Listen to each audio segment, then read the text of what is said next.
بسم الله الرحمن الرحيم. هل أتاك حديث الغاشية؟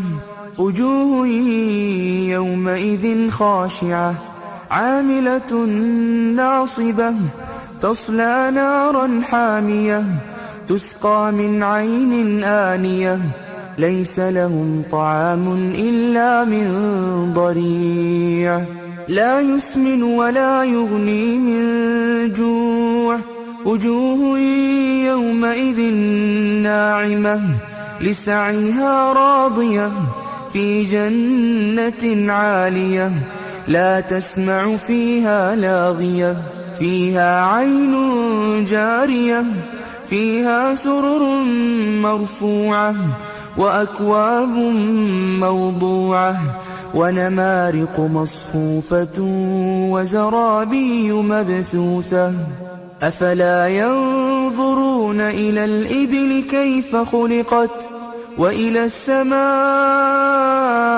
كيف رفعت وإلى الجبال كيف نصبت وإلى الأرض كيف سطحت فذكر إنما أنت مذكر لست عليهم بمسيطر إلا من تولى وكفر فيعذبه الله العذاب الأكبر إن إلينا إيابهم ثم إن علينا حسابهم.